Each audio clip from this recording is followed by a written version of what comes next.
he hasn't played in the regular season game, so we don't know a whole lot about him. But what stood out to you during his time with you, and then in this preseason that you guys kind of jumped at ground? Yeah, so have a relationship with Andre from Indy. Very high character individual, very intelligent. He played in Indy when I was there, played 3 different spots, so that was good. And just felt like it was a good piece for us to add.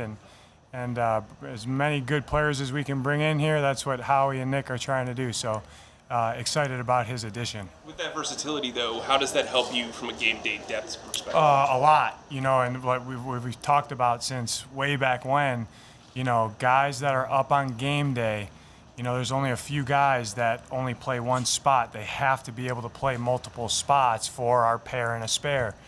So he's one of those guys that can do that in the back end. He can play multiple spots back there and is good for Mike Clay on team. So really, really happy about the addition. You obviously knew Marcus Epps beforehand, or at least, through proxy of other people. What was your opinion of him before you got here, and then what's it been since you've now had him for several months? Yeah, so I was never with Marcus. I was in Indy when he went to Minnesota, but since I've been here with him, so I can't speak to what he was when I wasn't with him, but since he's been here with me, he's doing everything we ask of him.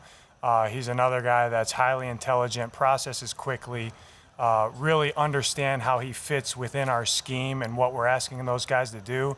And I think that position you guys have heard me talk about, the guys that are intelligent, that have fast processors, they can make a bunch of plays with how we're playing. So I'm excited about what he's going to do. How do you feel about your depth in the secondary? Because it is a lot of inexperience there. Good. I feel good about it. I think the guys that are playing, and you guys are going to see everyone that has a jersey, hopefully we'll get some snaps, but I feel good about it. I think those guys have all come along through the start of training camp to where they are now. The joint practices helped a lot because we were going against different schemes, different people, and they've improved as a collective unit. Dillard and DK have done a great job with those guys. They're really understanding ball, they're getting that. You see them take strides, not just physically but mentally, whether it be by coverage or by the split of a receiver, or what's your thought process on this down and distance within this situation. They're all making strides. It's good. A lot of times they rip it out, what they're thinking before I do, so that's always good to see.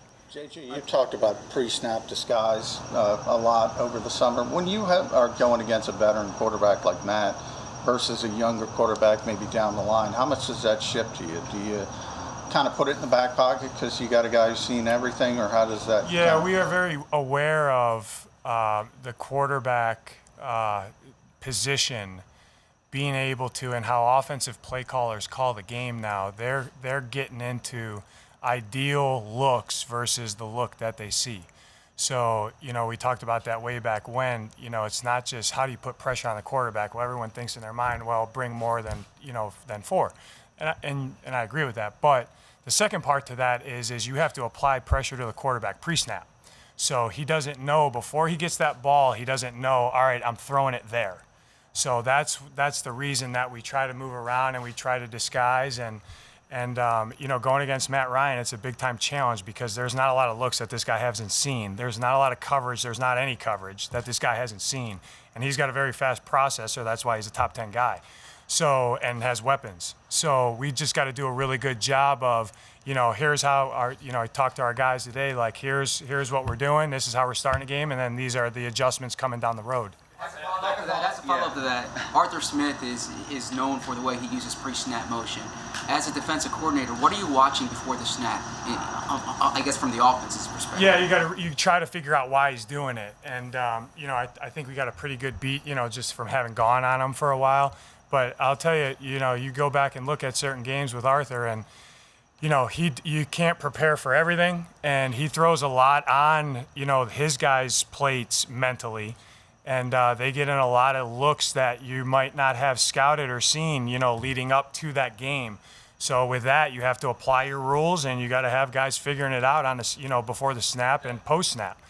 And let me finish with Zach. And with that, he understands, in my opinion, one of the top 5 guys out there right now. He understands what motioning, not just to motion to say, well, they're going to have to adjust to get what he needs to get for the quarterback before the ball is snapped.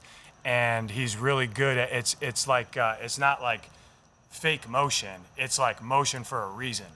So he's always done a good job with that, and it's going to be a big time challenge. One of the results of that is that his offense has been so good at play action over the past couple of years. Without getting into the specifics of how you combat that, what are sort of the basic teaching points for your guys in the backside? Yeah, if you look at Arthur in the last couple of years, he's an offensive lineman by trade, so he wants to pound the ball, and he's shown that he's willing to pound the ball where a lot of guys aren't, and even in situations where you would think, hey, this is going to be, he might be getting into 2 minute here, or they're starting to run out of possessions, or they're down 14 early, they're going to start throwing it. That's not Arthur. So he's not going to drop back and throw it till he has to. So we just got to do a good job with understanding with what call we have, how everyone fits into the run game and to the pass game. Week one, a new scheme for these guys. When you talk about putting a lot on mentally on guys' plates, how do you kind of weigh where they are and how elaborate to get with your scheme? Yeah, when I say put on a lot on them mentally, like we're not doing anything in the game that we haven't done already. I think it's the menu from the day-to-day training camp, what they have to execute and what we call is actually a lot smaller. The mental part of it is now you're playing a new opponent. So, and this is really interesting because you're looking at, our guys are looking at Tennessee from the last, 2 or 3 years. They're looking at Matt Ryan. They're looking at Ridley. They're looking at Florida tape. You know what I mean? They're looking at different things. They're looking at Chicago tape with Cordero. So it's like, how are they going to blend all these guys' skill sets together? And we know that Arthur and Dave Ragone know really well how to do that. So, we're watching a bunch of different things and look forward to the challenge and preparing. It's been pretty fun. Kyle Pitts, obviously very unique player, but is a rookie. So you don't know what to expect from an NFL level. But when you see somebody 6'6", 240, who can run like that, how do you sort of handle that? There's a reason that guy went as high as he went. There's a reason that all the defensive coaches, when they're talking before the draft, say this is the best guy they've seen in the last 10 years.